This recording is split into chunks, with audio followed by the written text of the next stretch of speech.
Dios al aire, un programa de recreación espiritual para usted.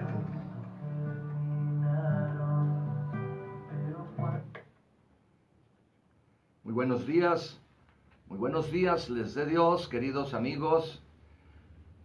Les habla su servidor, el Padre Salvador Sánchez, de la parroquia de Nuestra Señora de la Purificación en Fresnillo, Zacatecas, México. Vengan, los invitamos a que nos acompañen a disfrutar del pan de la palabra que Diosito nos ha preparado este día tan hermoso ya de primavera. Así que contentos, alegres, vamos a disfrutar en comunión y participación de este banquete. Estemos donde estemos, la palabra de Dios nos congrega, nos alimenta y nos ilumina. Vamos a hacer una oración pidiendo a Dios que precisamente nos ilumine para que podamos reconocer cuál es su voluntad y la realicemos con mucho gusto y responsabilidad. Señor Dios, que por tu palabra realizas admirablemente la reconciliación del género humano, concede al pueblo cristiano prepararse con generosa entrega y fe viva a celebrar las próximas fiestas de la Pascua. Por Cristo nuestro Señor. Amén. Hermanos, en 45 años que yo llevo de sacerdote, nunca había vivido una experiencia, una cuaresma como esta. Es algo realmente inédito. En todas las cuaresmas, pues se acostumbra o se acostumbraba ofrecer a los fieles cristianos la oportunidad de unos ejercicios espirituales. Ahora las cosas se han puesto un poco más difícil, pero Dios, que nos cierra una puerta, nos abre otra. Gracias a estos medios, nosotros podemos trascender la distancia, el lugar y llegar hasta los últimos rincones de nuestra diócesis por lo pronto para entregarles con mucho entusiasmo el mensaje que Dios tiene para nosotros esta cuaresma.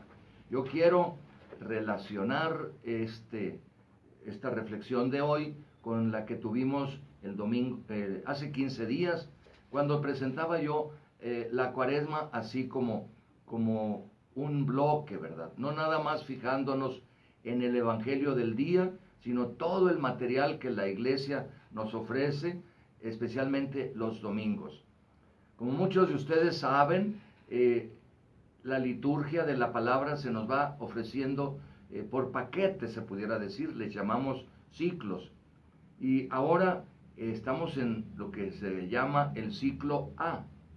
Y este ciclo A está configurado a la manera de una catequesis prebautismal. Fíjense qué interesante. La razón es que en los orígenes de la iglesia, pues quienes se bautizaban eran adultos. Y pues a los adultos, pues había que enseñarles el catecismo. Pero el problema es que no había catecismos, es decir, no había esos folletitos, cuadernos de trabajo que se les reparte a los niños, por lo pronto que se preparan a la primera comunión, por ejemplo. Entonces, ¿cuáles eran esos catecismos que ellos tenían que estudiar? Pues los evangelios. Entonces, estos textos que se han proclamado y que están por proclamarse este domingo que viene y los siguientes, pues eran esas catequesis prebautismales. Y todo comienza, hermanos, con la proclamación del querigma. Imagínense la población del Imperio Romano, muchos de ellos paganos, idólatras. Bueno, el querigma sí empezó con los judíos, es la buena noticia de salvación que está fundamentada en la muerte y resurrección del Señor. Un bellísimo ejemplo es el discurso de San Pedro el día de Pentecostés. Israelitas, les dice, que les quede bien claro que Jesús de Nazaret, al que ustedes crucificaron, Dios lo resucitó de entre los muertos y nosotros somos testigos. Fíjense cómo va hilvanando este proceso. Primeramente, ustedes, Jesús, Dios, nosotros. Ustedes crucificaron a Jesús, Dios lo resucitó, nosotros somos testigos. ¿Y cuál es el sentimiento que resulta de todo esto? Pues como dicen, sentimientos encontrados, ¿verdad? Qué bueno que resucitó. Es como cuando alguien atropella a alguien con su vehículo y pues sí está grave, pero luego le informan que no murió. Ay, qué bueno que no murió. Qué bueno que resucitó. Pero entonces está vivo y ¿qué nos irá a hacer? Porque nosotros somos culpables. ¿Qué vamos a hacer? Le preguntan a San Pedro. Pues arrepiéntanse y bautícense, les dice. Dios los perdona, a Dios le gusta perdonar.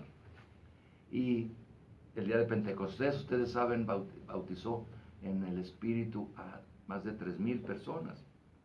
Y entonces, estos que han aceptado el querigma, ya con el tiempo se les reconoce como simpatizantes.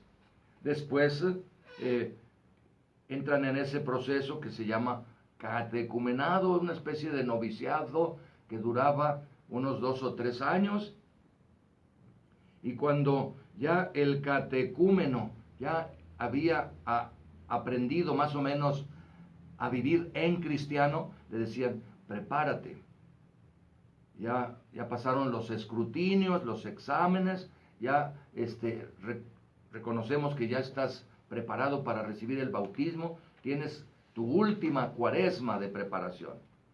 Y entonces es cuando ya se intensificaba eso que se nos decía el miércoles de ceniza, ayuno, oración, limosna, o sea, obras de misericordia. Y eran bautizados en la vigilia pascual del sábado santo, pero no solamente el puro bautismo, sino los 3 sacramentos de la iniciación cristiana.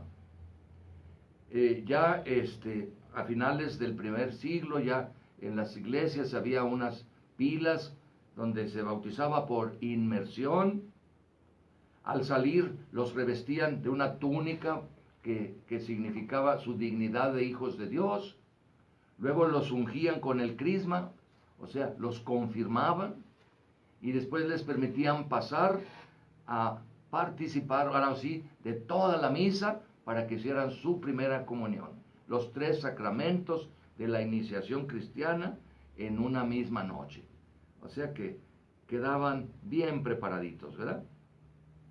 Y esa es más o menos nuestra situación, hermanos. Nosotros ya hemos recibido esos sacramentos, pero la propuesta es que tomemos conciencia de ese regalo que Dios nos ha encomendado y que le demos brillo a esos sacramentos.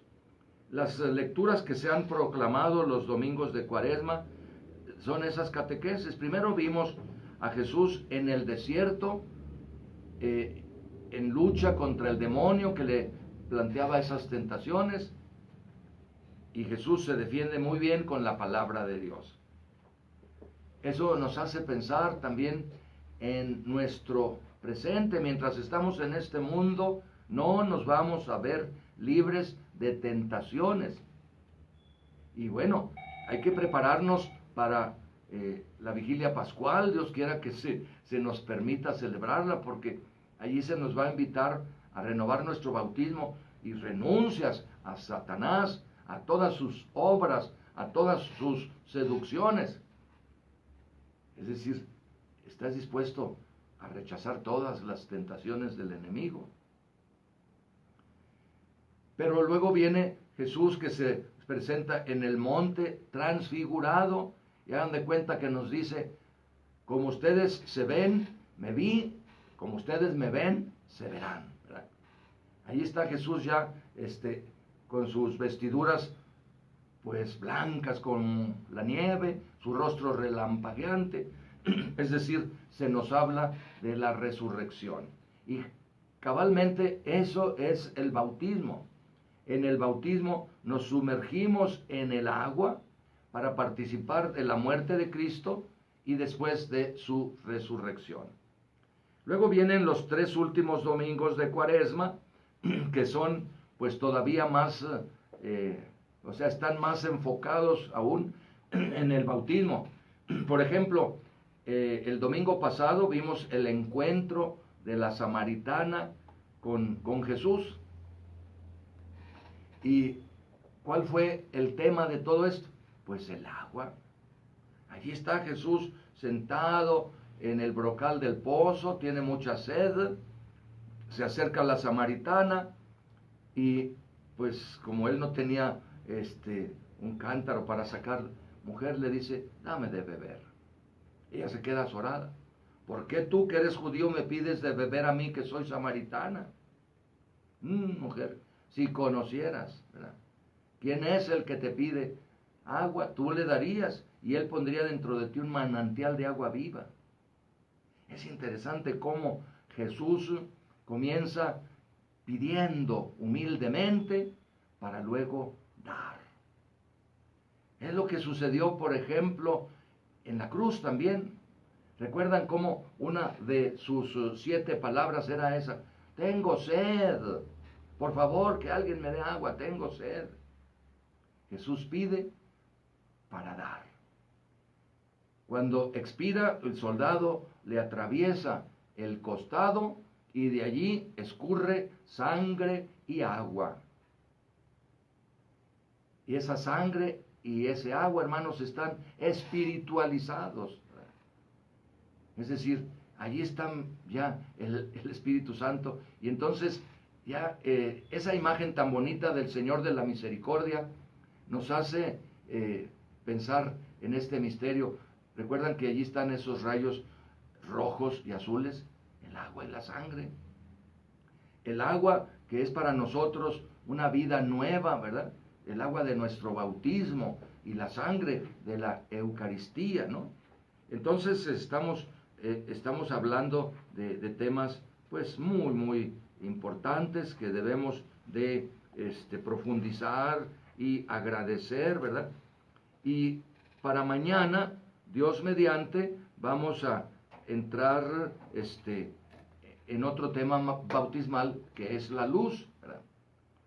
Miren, si yo por ejemplo tengo que bautizar un niño, le digo al sacristán, por favor prepárame todo para el bautismo. Pues ¿qué es ese todo? Pues tiene que haber agua, desde luego, porque el agua es la materia que se utiliza para el sacramento del bautismo, es el signo eficaz del Espíritu Señor y dador de vida, ¿no? Y bueno, el sacristán también tendría que poner, desde luego, los santos óleos, el óleo de los catecúmenos, ese que se le unta al chiquillo aquí en el pechito, que sea tuya la fuerza de Cristo el Salvador, y el santo crisma, que es la consagración en la frente, ¿no? Pero también allí tiene que estar encendido el cirio pascual. Entonces estamos entrando en el tema de la luz, ¿verdad? Y precisamente la vigilia pascual comienza con la bendición del fuego nuevo, se enciende y se bendice el cirio, ¿verdad? Y luego ya el sacerdote, cuando está todo el templo en tinieblas, grita luz de Cristo y todos contestan demos gracias a Dios, y entonces todos empiezan a encender sus propios cirios. Qué hermoso rito, ¿verdad? Primeramente nos hace pensar en las palabras que Jesús dice, yo soy la luz del mundo. Pero luego también después dice, y ustedes también son la luz del mundo, ¿no? Entonces, aquí vamos a entrar poquito a poquito en este tema, ¿verdad? Vean cómo tanto el agua como la luz son, pues, bivalentes, o sea, sirven para significar tanto la muerte como la vida. Sin agua no hay vida. Imagínense, 2 o 3 años sin una gotita de agua, sin que llueva, ¿cómo nos iría, no? Pero también por exceso. Acuérdense de los tsunamis, acuérdense de los huracanes, ¿verdad? Aunque como dicen, pues hay algunos que se ahogan en un vaso de agua, ¿verdad? Igualmente, pues la luz, ¿verdad? La luz significa la vida y la muerte. ¿Cómo nos expresamos cuando nace un niño? Pues que su mamá lo dio a luz, ¿verdad? Pero cuando se muere, pues alguien le cierra los ojos, ¿verdad? Y entonces ahora ya pasó, lo dicen los poetas, a la región de las tinieblas. Aunque nuestras oraciones por el muertito es en ese sentido: dale, Señor, el descanso eterno y brille para él la luz eterna. Entonces, aquí estamos en ese plan. Hay que reconocer que pues la luz es una de las primeras palabras pronunciadas por Dios, si se pudiera decir pronunciadas. Cuando comenzó el tema de la creación en la Biblia, ¿qué fue lo primero que creó Dios? La luz. Hágase la luz, ¿verdad? Y entonces Jesús vino a este mundo como luz, ¿verdad? Luz del mundo. Es interesante cómo la vida de una persona se representa como una velita encendida. Bellísima la película de Macario, si no la han visto, se las recomiendo, con Ignacio López Tarso, como al final él tiene, pues, se hizo amigo de la muerte, ¿no? Y al final tiene él una visión de su familia, de toda la humanidad, y allí están las velitas encendidas. Y entonces se ven unas que están bien tranquilas, como que van para largo, ¿no? Ese viejito que tiene 80 años, mira nomás su velita, que fuerte está todavía, ¿no? Pero a veces unos jovencitos, pues ya se les está apagando la velita, ¿no? Así también estamos pensando en la luz de la fe, ¿verdad? Vamos ahora a entrar pues en este tema, ¿verdad? Proclamando, aunque sea un parrafito del Evangelio que se va a proclamar el día de mañana, ¿verdad? Que también, insisto, es una catequesis bautismal, ¿verdad? Primeramente, observemos el recorrido de Jesús. Primer domingo está en el desierto, las tentaciones. El segundo está en el monte, la transfiguración. El tercero está en Samaria, junto al brocal del pozo, con la samaritana, tema agua. Y ahora ya está en la ciudad de Jerusalén. Él ha ido a Jerusalén a enfrentarse con su destino, que es la cruz. Y entonces allí se encuentra a un ciego de nacimiento. En aquel tiempo Jesús vio al pasar a un ciego de nacimiento y sus discípulos le preguntaron: Maestro, ¿quién pecó para que éste naciera ciego, él o sus padres? Jesús respondió: ni él pecó ni sus padres. Nació así para que en él se manifestaran las obras de Dios. Es necesario que yo haga las obras del que me envió mientras es de día, porque luego llega la noche y ya nadie puede trabajar. Mientras esté en el mundo, yo soy la luz del mundo. Palabra del Señor. Fíjense, yo soy la luz del mundo. Está larguito el Evangelio, bien precioso.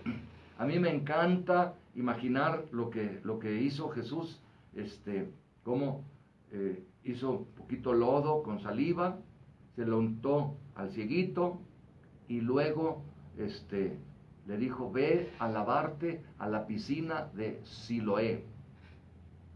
Imagínense al cieguito con su bordón, caminando pues, a ciegas rumbo a la piscina de Siloé. Y la gente le pregunta, ¿a dónde vas, fulano? Pues a lavarme. ¿Qué vas a hacer tan lejos, hombre? Yo aquí te ofrezco agua. Dice, no, el que me puso lodo en los ojos me dijo que tenía que lavarme en la piscina de Siloé. ¿Y qué quiere decir Siloé? Siloé quiere decir enviado. Y aquí todo se está preparando para que este cieguito crea que Jesús es el enviado de Dios. Esto es lo más bonito del Evangelio, ¿no? El que cree que Jesús es el enviado de Dios será salvo, ¿verdad? Y él no lo conocía, primeramente le preguntaban, ¿tú qué piensas de? No, pues, ¿por qué ahora ves? No, pues un hombre que se llama Jesús me hizo esto y esto. Y luego después, ¿y qué opinas de él? Pues yo creo que es un profeta. ¿Cómo que es un profeta? Sí, pues es que si Dios no estuviera con él, no haría semejantes cosas. Y pobre cieguito, y que ya ve, lo excomulgan de la sinagoga, ¿verdad?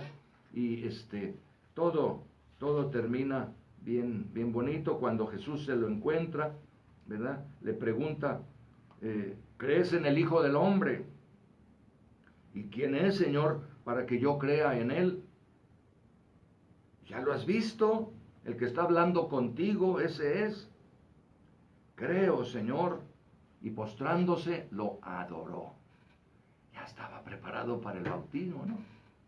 ¿Verdad que cuando nos van a bautizar, si es un adulto o si es un niño, pues los padrinos y los papás contestan, ¿crees en Dios Padre? ¿Crees en Dios Hijo? ¿Crees en Dios Espíritu Santo? Y luego termina diciendo Jesús, yo he venido a este mundo para que se definan los campos, para que los ciegos vean y los que ven queden ciegos, ¿verdad? Hermanos, pues este tema da para mucho, pero ahorita solamente tendríamos que fijarnos en todo el significado de lo que es una visión cristiana, ¿verdad? Fíjense cómo desde el Antiguo Testamento los profetas le reprochaban al pueblo, ¿verdad? Oigan esto, pueblo necio e insensato, que tienen ojos y no ven, tienen oídos y no oyen, decía Jeremías. Y uno se pregunta, ¿cómo se puede entender esto? Tener ojos y no ver. Hay un libro bellísimo que pues a uno se lo proponen que lo lea desde chiquillo, El Principito, de un piloto francés que tuvo un accidente en el desierto y allí elaboró este librito que supuestamente es para niños, pero que pensando en los adultos, ¿verdad? Se hizo amigo de un zorro y en un determinado momento él le comparte un secreto a su amigo el zorro y le dice, solo con el corazón se puede ver bien. Lo esencial es invisible a los ojos. Entonces, estamos hablando de una visión espiritual, ¿verdad? La vista es una función de los ojos. La visión es una función del corazón. Es posible tener buena vista, pero mala visión. Como cuando alguien se queja de su suegra diciendo, no la puedo ver ni en pintura, ¿verdad? Sí tiene ojos, pero no puede ver a su suegra. Hay quienes tienen ojos y no pueden ver las cosas de Dios, ¿verdad? Es decir, no creen que Jesús es el Hijo de Dios, que es un regalo con el que Dios nos demuestra lo mucho que nos ama, porque tanto amó Dios al mundo que le regaló su propio Hijo, ¿no?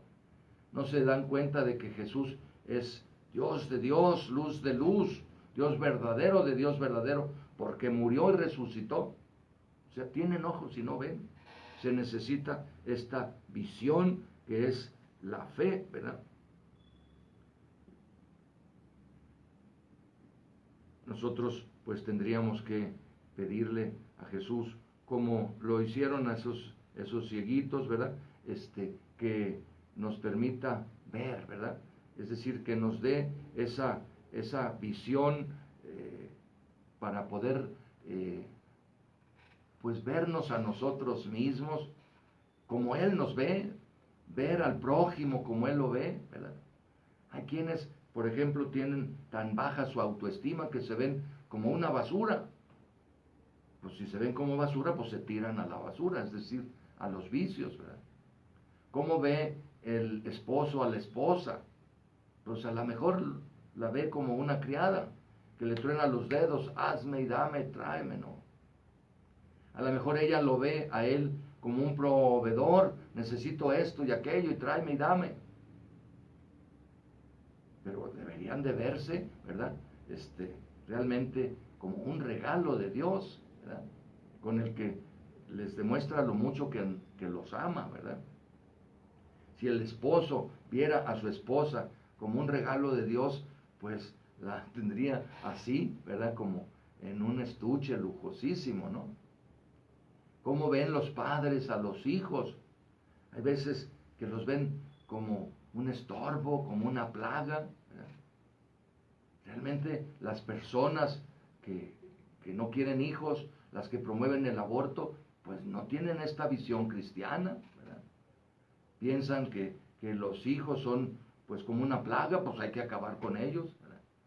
Vamos a pedir a Dios que les dé esta visión cristiana, ¿verdad? Sobre todo este domingo, pues vamos a tratar de comprometernos a darle brillo a nuestros sacramentos, ¿verdad? Jesús llegó a decir que sus buenas obras brillen para que la gente al verlas glorifique a su Padre que está en el cielo. Entonces, ¿cómo he estado viviendo mi bautismo, verdad? ¿Soy un cristiano prendido o apagado? Ese es el punto. ¿Cómo voy caminando por la vida, verdad? ¿Por la luz o por las tinieblas? Es el momento de acercarme a Cristo, que es la luz, para que me prenda y que yo también sea luz para los demás, ¿no?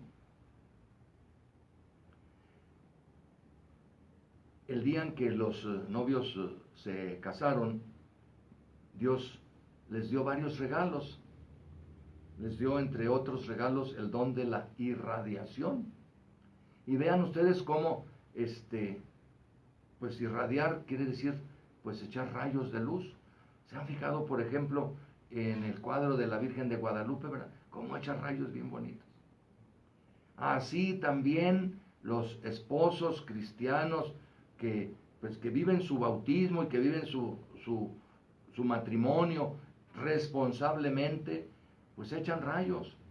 Así como se les pinta a los santitos en la cabeza una aura o aureola, ¿verdad? Así también ellos, pues como que echan chispas, echan rayos. No se darán cuenta, pero la gente los observa, ¿no?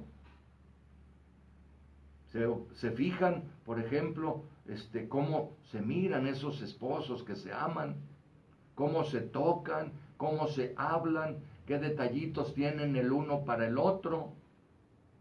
Y eso les gusta mucho, especialmente a los novios. Y comentan, qué bonito que cuando nosotros nos casemos pudiéramos llegar a ser como ellos, ¿verdad? O sea, son luz y ellos hacen que a otros se les antoje también ser como ellos, ¿verdad? Así pues, recordando nuestro bautismo, en donde se nos encendió la velita de la fe en nuestro corazón, ¿verdad? Recordando nuestro matrimonio también, yo lo digo de mi parte, mi sacramento del orden sacerdotal, vamos a echarle ganas, vamos a poner lo que esté de nuestra parte para que brille, ¿verdad? Jesús dijo, no se enciende una vela para luego sofocarla con un cántaro. A lo mejor así estamos tú y yo, ¿verdad? Entonces es necesario que ya tomemos la decisión de agarrar ese cántaro y estrellarlo junto a las piedras, ¿verdad? Que no haya nada que sofoque esa luz, ¿verdad? Ese cántaro puede ser nuestro orgullo, nuestra mediocridad, pues nuestros pecados mismos, ¿no? Hay que confesarnos, ¿verdad? Para destruir ese cántaro, para que nuestra velita, la fe de nuestro sacramento, pues brille bien bonito y que ya no seamos más unos cristianos apagados, sino unos cristianos prendidos, encendidos, ¿verdad? Y hermanos, ya solamente podría entrar a tocar de pasadita la última de las catequesis, que es la que viene el próximo domingo, que tiene que ver con la muerte y la resurrección de Lázaro, el amigo de Jesús. Otra vez vemos el recorrido de Jesús: desierto, monte, pozo, la ciudad, y ahora Jesús se va con sus amigos de Betania, por ahí cerquita de Jerusalén. Su amigo Lázaro está muerto, ya lo enterraron, ya huele, y Jesús allí junto a la tumba pues llora, ¿verdad? Y todos los que iban allí de curiosos comentan: miren cómo lo amaba, cómo lo amaba.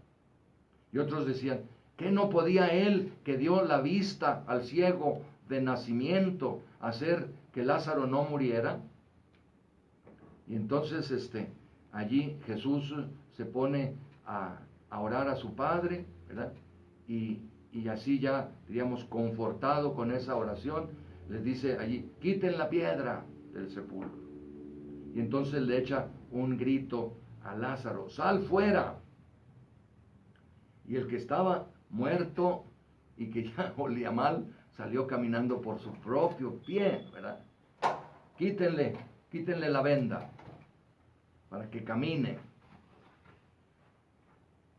Y entonces ya tenemos aquí esta catequesis donde Jesús, que se manifiesta como la resurrección y la vida, Él resucita a su amigo y anuncia su propia resurrección y la nuestra.